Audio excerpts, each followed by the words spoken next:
Can you believe that an empire stretching across 11 time zones, covering 1/6 of the Earth's landmass, an empire built on snow, sacrifice, and the absolute, terrifying will of a single man, ever existed? This is not just history. This is the story of how a frozen, silent void became the beating heart of European dread and global power, a transformation so violent, so sprawling, that its sheer existence seems like a cosmic accident. We are talking about a catastrophe no one saw coming, a political entity that repeatedly collapsed only to rise again, hungrier and colder than before. Prepare yourself, because we are about to dive into the icy depths of the Russian Empire, a place where civilization often seemed like an afterthought and survival was the only law. Forget your comfortable histories. This story begins in the vast, unforgiving darkness of the Eurasian steppes, a place where winter wasn't a season, but a relentless, soul-crushing enemy. Before the palaces of St. Petersburg glittered, before the czars wore their impossible crowns, there was only the wild, the forest, and the rivers, the primordial arteries of what would eventually become Rus. The very foundation of this gargantuan state was laid not by sophisticated statesmen, but by bloodthirsty Norsemen, the legendary Vikings known as the Varangians, sailing south on a quest for trade, plunder, and destiny. These were the people, led by figures like Rurik, who first imposed a semblance of order on the fragmented Slavic tribes scattered across the dense forests. They established the earliest principalities, centered around places like Novgorod and eventually the crown jewel, Kiev. This was Kievan Rus, a loose federation of warring princes, constantly shifting alliances and brutal localized power struggles. They were small fires against an infinite cold, but they were the beginning. But before this new kingdom could truly consolidate its power, before it could blossom into a proper state, the ground beneath them opened up, and the sky filled with the dust of 10,000 horses. The single greatest, most traumatic event in early Russian history was not an internal collapse, but the sudden, devastating arrival of the Mongol horde. Imagine a force so overwhelming, so strategically brilliant and terrifyingly brutal that entire cities vanished from the map, leaving nothing but silence and ash. Beginning in the 13th century, under the command of Batu Khan, the grandson of Genghis Khan, the Mongols swept across the steppes like a plague of iron. Kiev, the mother of Russian cities, was sacked and left in ruins, its population massacred. The ensuing 2 centuries are known to history as the Mongol Yoke, a time of crushing tribute, utter humiliation, and political isolation. The princes of Rus were forced to bow low, collecting taxes for the Khans, enduring periodic, punitive raids that ensured no local power ever grew too strong. This subjugation was not merely a military defeat. It was the crucible that forged the Russian character and political structure. Forced isolation meant Russia missed the European Renaissance and the Enlightenment, locking it into a severe, centralized, and deeply suspicious political tradition. Survival demanded absolute, unquestioning loyalty to the ruling prince, the one man who could navigate the impossible demands of the Golden Horde. The concept of collective rights withered and died under the shadow of the Khan's decree. And from this darkness, a new star began to rise, not in the cultural center of Kiev, but in the bleak, resource-poor northern forests, Muscovy. The princes of Moscow possessed an unparalleled cunning. They were masters of submission, always the most willing tax collectors for the Mongols, constantly maneuvering to absorb neighboring principalities through marriage, intrigue, or outright purchase.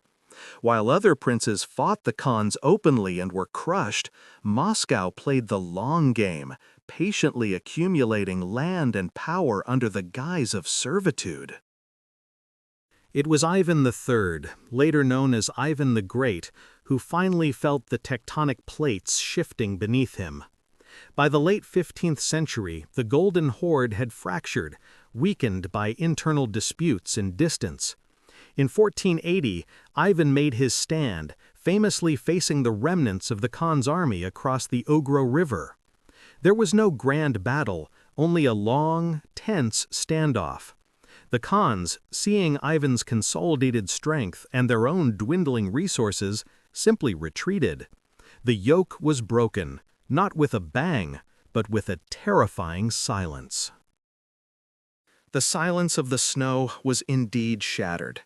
The man who stepped onto the stage was not merely the Grand Prince of Muscovy. He was a psychological supernova, a child abandoned to the wolves of the Boyar court, who learned early that the only language power understood was terror. He was Ivan Vasilievich, and in 1547 he did something utterly audacious, something that fundamentally shifted the tectonic plates of Eastern Europe. He crowned himself Tsar, a title derived directly from the Roman Caesar. This was not just a name change. It was a declaration of divine right, elevating him above all other earthly rulers and cementing the idea that Moscow was the third Rome, the final bastion of true Christianity, a spiritual and political doctrine that would forever define the empire's destiny. The very air changed in the Kremlin, thick with the smell of incense and impending doom, as the boy king, just 17, stared out at a world he intended to conquer and control utterly. He was brilliant, deeply religious, and possessed of a temper that could freeze a man's blood in his veins. But his early years were surprisingly progressive, marked by the creation of the Zemsky Sobor, or Assembly of the Land, and a new legal code designed to modernize the fragmented legal systems inherited from the old principalities. These initial reforms showcased a clear-eyed ruler determined to centralize and rationalize the enormous, unwieldy territory he commanded, recognizing that sheer brutality alone could not govern millions of people scattered across an uninhabitable landscape. He understood the infrastructure of power better than his predecessors. The early years were a deceptive calm before the absolute storm. Ivan launched devastating campaigns, conquering the Tatar Khanate of Kazan in 1552 and Astrakhan in 1556, pushing the borders of Russia south and east, finally securing the entire Volga River trade route down to the Caspian Sea. This monumental expansion proved that Muscovy was no longer a regional power struggling against the ghosts of the Golden Horde. It was an imperial behemoth flexing its frozen muscles, absorbing territories and peoples at a terrifying speed that shocked the capitals of Europe. But then, the darkness truly descended. In 1560, the Tsar's beloved first wife, Anastasia Romanovna, died suddenly, and Ivan's already fragile psyche, battered by a childhood of neglect and boyar scheming, completely snapped. He was convinced, absolutely convinced, that she had been poisoned by the treacherous aristocratic families, the same shadowy figures who had tormented his youth and who still clung stubbornly to their ancient privileges, challenging the absolute supremacy he craved. The light of reason flickered and died, replaced by an inferno of paranoia that would consume the next 2 decades of Russian history and earn him the eternal moniker, Ivan the Terrible. He no longer trusted anyone, seeing plots and betrayal lurking in every corner of the vast, silent palace, even among his most loyal advisors. In 1564, Ivan staged the most dramatic political maneuver in Russian history, one designed to test the loyalty of his people through sheer terror. He abruptly abandoned Moscow, taking his family, his most sacred icons, and his immense treasury, and declared his intention to abdicate due to the endemic treason of the boyars and the clergy. Moscow instantly descended into panic. The idea of the Tsar abandoning them was unthinkable, a vacuum of power that meant instant chaos, civil war, and invasion from aggressive neighbors like Poland-Lithuania. The masses, terrified of anarchy, begged him to return. He agreed, but on his own, horrifying terms.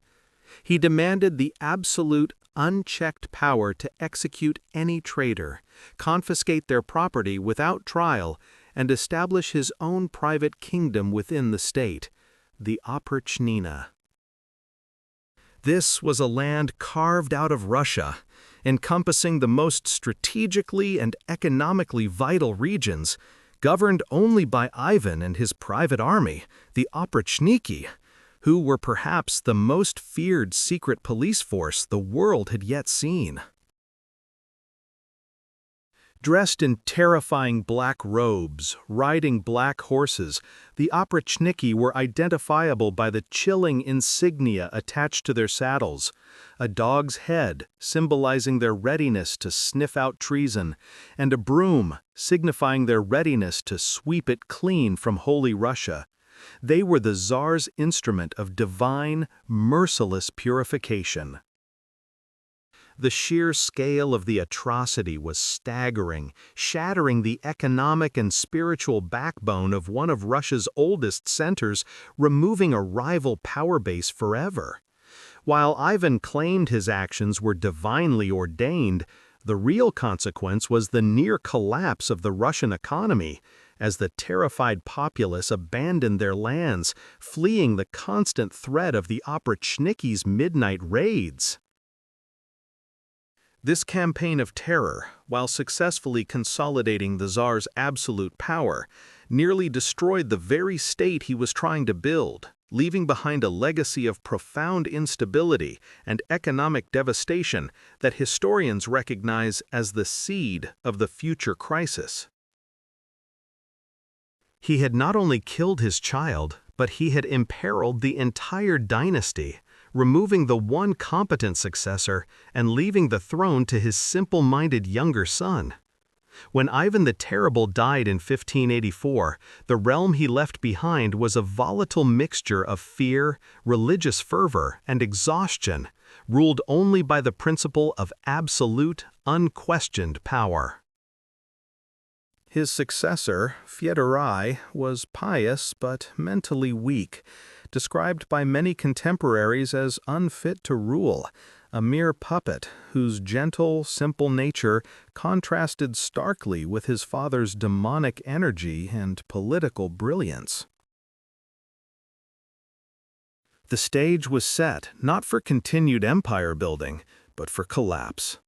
A mysterious death, the emergence of a false claimant, and the terrifying hunger of foreign powers would soon converge on Moscow, proving that the terror Ivan had unleashed was nothing compared to the anarchy and existential threat that followed, the time of troubles. Ivan the Terrible had died, but his terror was just the opening act. The curtain fell on the Rurik dynasty, a bloodline stretching back 7 centuries, vanishing not with a bang, but a terrifying whimper of uncertainty, leaving the throne vacant and the state headless. The vast frozen world of Rus shuddered. Who would rule the unmanageable empire now? Into this gaping wound of national despair stepped a figure, spectral and utterly unbelievable, Dmitri. Ivan the Terrible's supposedly dead son miraculously returned to claim his birthright. A miracle? A messiah? No, a calculating, cunning pretender. The first false Dmitri. But the masses, desperate for any semblance of order, divine mandate, or even a compelling lie, embraced the deception with terrifying enthusiasm. The The man claiming to be the Tsarevich, a former monk named Grigory Otrepiev, marched toward Moscow and somehow, against all logic, seized the throne, briefly becoming Tsar in 1605. His reign was a brief, dazzling flare before the darkness consumed everything again. He was deposed and brutally murdered, his body publicly humiliated, then burned, and his ashes loaded into a cannon and fired back toward Poland, the source of his initial support. But the damage was done, the chaos was unleashed, and the floodgates were open for foreign intervention. The powerful Polish-Lithuanian Commonwealth watched this chaotic free-for-all with calculating eyes. They saw not a nation to be respected, but a treasure chest left wide open and vulnerable. Even after the first Dmitry was killed, the Polish intervention had begun, and with it the second false Dmitry appeared, rising from the ashes like a horrifying, deceitful hydra, supported by Polish magnates eager to destabilize their rival. Moscow became a staging ground for a multi-sided civil war fought by shifting alliances of foreign mercenaries, Cossack bands, and local militias loyal to shifting, often phantom rulers. The Poles weren't just meddling, they occupied the Kremlin itself, installing a garrison in the spiritual heart of the Russian world, putting it under the heel of foreign Catholic invaders.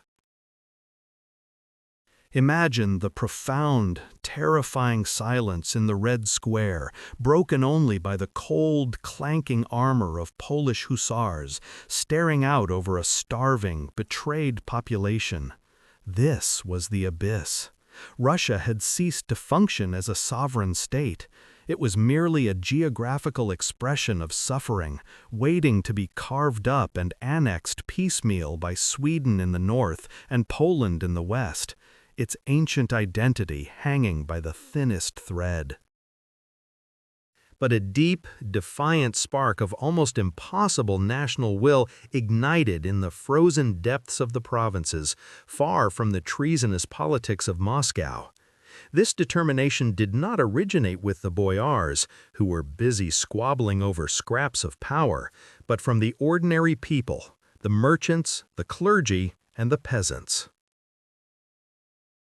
In the trading city of Nizhny Novgorod, a simple butcher and merchant named Kuzma Minin stood up and delivered a rallying speech that echoed across the terrified, ruined land. He didn't ask for small donations. He demanded ultimate, existential sacrifice. Let us sell our houses, mortgage our estates, gather our wealth, even sell our wives and children to save our motherland, he bellowed, recognizing the necessity was absolute. Minin successfully raised the necessary funds, a massive collection of wealth wrung from the desperate provinces, and found his capable military leader, Prince Dmitry Pozharsky, a scarred, capable general who still held the respect of the militias. This was the Second Volunteer Army, a grassroots crusade fueled by orthodox faith, deep patriotism, and sheer, unadulterated desperation. They marched through the deep winter toward Moscow, fighting not for a specific claimant or a specific dynasty, but for the very idea of Russia as an independent entity, fighting to exorcise the foreign demons. The siege of the Kremlin was a brutal, starving affair, lasting months as the volunteer army slowly strangled the Polish garrison within the walls. Finally, the Polish forces, isolated, cut off from supplies, and facing starvation, capitulated in the autumn of 1612. When the Russian people marched back into the Kremlin, they didn't just reclaim a building. They reclaimed their identity, pulling their state back from the absolute brink of total annihilation. The time of troubles was over, but the throne remained dangerously empty. The grand, monumental task of choosing a new czar fell to the Zemsky Sobor, the Assembly of the Land, a massive convention of nobles, clergy, merchants, and even state peasants gathered to decide the fate of their shattered world. They needed a leader who was legitimate, untainted by the recent chaos, and crucially, weak enough for the powerful boyar families to control and manipulate. They looked away from the strong, the ambitious, and the proven military men. They consciously chose obscurity and malleability. Instead, their eyes fell upon a shy, 16-year-old boy, far away in a monastery, Mikhail Romanov. His family was respected, related by marriage to the old Rurikids, and crucially, Mikhail himself was seen as a clean slate, an easily manipulated youth whose father, a respected metropolitan, was currently a Polish prisoner. In 1613, Mikhail Fyodorovich Romanov was officially elected Tsar. The dynasty that would define the Russian Empire for the next 300 years had begun, born not of overwhelming power or divine right, but of compromise, exhaustion, and the deep, abiding need for political stability after the deepest, darkest civil war Russia had ever known. The Romanovs inherited a country that was economically bankrupt, spiritually wounded, and geographically fractured, having lost crucial territories to Sweden and Poland. This young czar, terrified and reluctant, was initially merely a symbolic shield.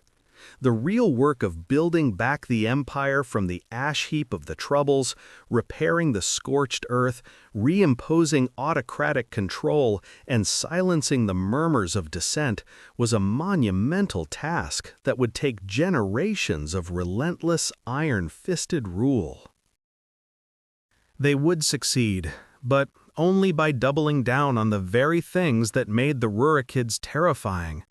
The absolute centralization of authority, the crushing weight of serfdom over the vast peasant population, and the relentless, almost insane ambition to push the borders further into the cold, silent void of Siberia.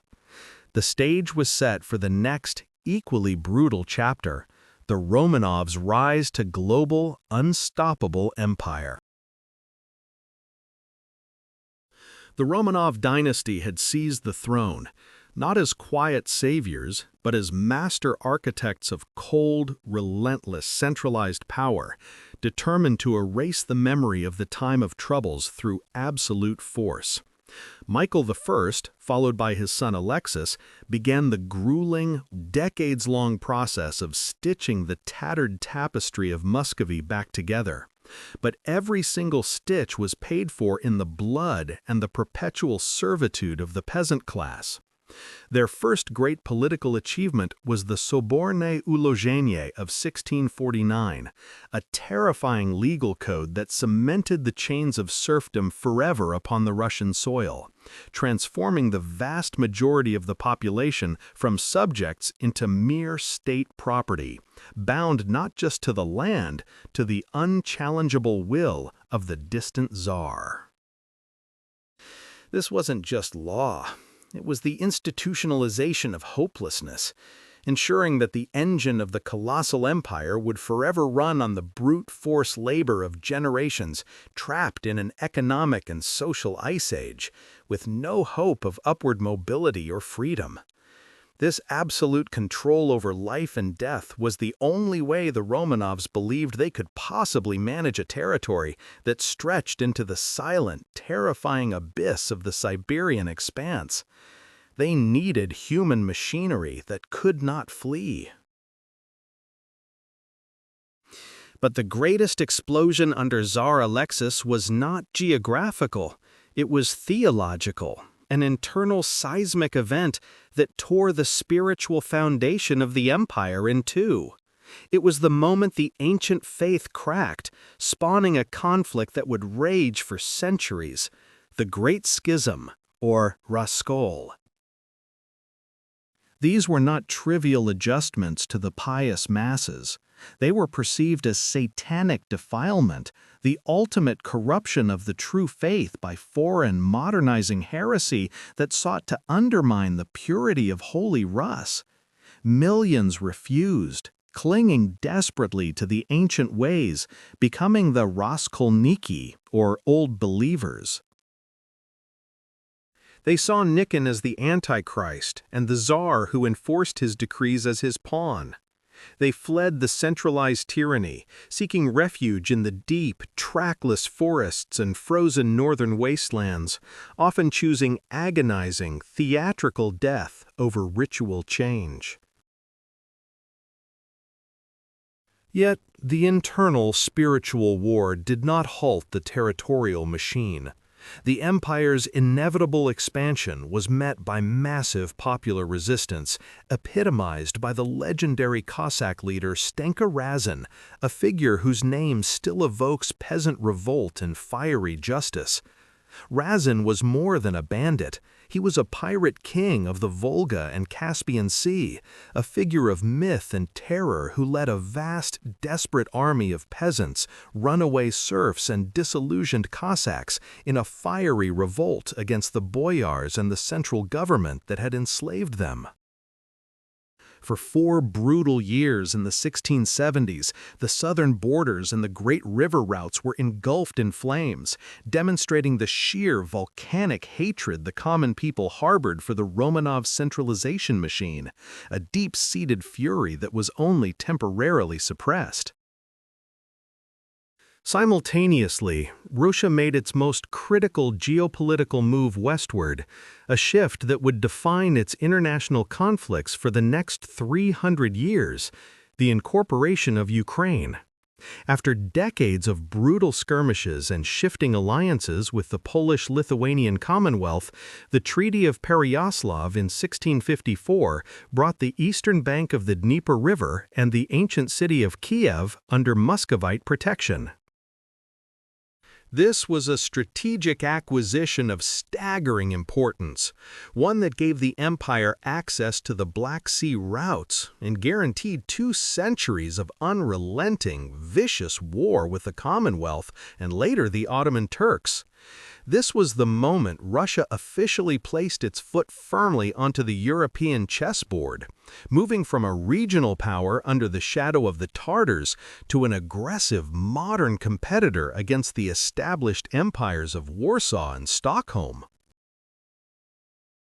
The real, immediate power, however, lay in the hands of the iron-willed regent, Tsarivna Sofia Alexeyevna, a brilliant, terrifying woman who ruled Russia from behind the scenes, effectively neutralizing the boyars and asserting authority over the volatile Moscow military units, the dreaded Streltsy. The Streltsy, the palace guards, were not disciplined soldiers. They were a constant drunken threat, an armed, chaotic mob loyal only to the highest bidder or the promise of plunder. Their barracks were powder kegs, their actions unpredictable, capable of sparking massive urban riots and executions at a moment's notice, holding the capital hostage.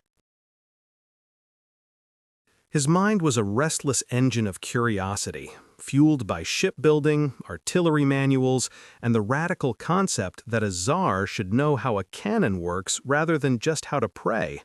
This was the ultimate betrayal of Muscovite ideals. Peter was embracing the heretical West, and the ancient guard saw it as a spiritual contamination that had to be purged. Fleeing into the night to the impenetrable walls of the Trinity Lavra, he issued a chilling ultimatum to the terrified boyars and generals: allegiance to him, the rightful czar, or the immediate fate of a traitor who stood against God's anointed. The speed of his defiance was staggering. The tide turned instantly. Sophia's support melted away like ice under a summer sun. The Streltsy, faced with a legitimate, decisive czar who refused to be murdered, faltered. Peter arrested Sophia, ending her regency, and instead of executing her, he committed the ultimate symbolic humiliation, locking her away in the Novodevichy convent, ensuring she would never again touch the levers of state power, a living monument to the defeat of old Russia. Now the sole master of the Russian state, Peter the Great unleashed a modernization drive that felt less like reform and more like a violent, high-speed collision between two incompatible worlds. His first shocking move was leaving his vast empire entirely, an act previously considered an unthinkable, borderline blasphemous abandonment of duty for a czar. Disguised as Pyotr Mikhailov, a common carpenter, he embarked on the Grand Embassy, traveling across Europe to absorb the secrets of the West, working in Dutch shipyards, studying anatomy in England, and witnessing the industrial might of the emerging superpowers. He didn't just study, he absorbed, he cataloged, he demanded. Simultaneously, he mandated Western-style clothing, banning the long, cumbersome Muscovite robes and forcing the elite to adopt French coats and German stockings, literally stripping away the visible identity of old Russia piece by agonizing piece. He reorganized the church, dismantling the patriarchate and replacing it with the Holy Synod, effectively making the church a department of state, ensuring that even spiritual authority bowed to the imperial will. But Peter knew reform needed teeth, and Russia needed a door to the West, a window on Europe, free from the freezing chokehold of Archangel and the Ottoman threat. That meant war, specifically against the undisputed military superpower of the era, the Swedish Empire, led by the brilliant, young, and utterly fanatical warrior king Charles XII. This monumental conflict, the Great Northern War, raged for 21 grueling years, a brutal, apocalyptic struggle for Baltic dominance that would define the destiny of Russia and crush the dominion of Sweden forever. The initial encounters were catastrophic, humiliating. He immediately ordered a mass overhaul. Church bells were melted down for cannons, foreign expertise was imported regardless of cost, and every noble was forced into lifetime military or state service under the newly established table of ranks, prioritizing merit over ancient aristocratic lineage. This wasn't merely rebuilding an army. It was forging a state engine dedicated solely to victory and expansion, an unstoppable machine fueled by autocratic zeal. And while the war ground on, Peter began the construction of the most audacious, ruthless, and terrifyingly successful monument to his will, St. Petersburg. Built on freezing, disease-ridden swamp territory captured from the Swedes on the Neva River, it was a city designed to face west, ignoring Moscow entirely. This was the ultimate, defiant statement. Peter had not just reformed Russia, he had violently rebooted it, establishing an empire defined by ruthless efficiency, absolute state control, and an unstoppable hunger for European legitimacy. Russia was no longer Rus. It was an empire, and the world would never look at it the same way again. For now, the real battle for survival began.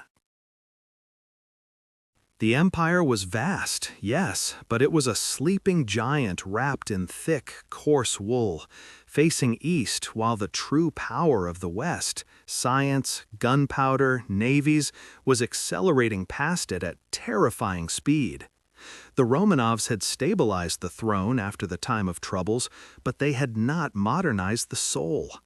This was Moscow, bearded, pious, deeply suspicious of everything new, a labyrinth of wooden streets and ancient superstition, an island in a rushing sea of modernity. He saw a Russia that would inevitably be swallowed whole by the sophisticated military machine of the Swedish Empire or the endless intrigue of the Polish-Lithuanian Commonwealth if it did not learn the brutal rules of the modern European game. And he decided, right then and there, that he would teach it those rules himself, even if he had to break every bone in its vast frozen body to achieve it. This was the age of Peter the Great, and the Tsar who ruled was not a man of God, but a revolutionary engineer. He learned how to build a navy from the keel up, how to manage logistics, how to treat wounds on the battlefield, and most importantly, how to wage war with mathematical precision, not mystical orthodox fervor. He returned to Russia 2 years later, not just a czar, but a terrifyingly effective machine tool, ready to carve his archaic country into something utterly unrecognizable to its own inhabitants.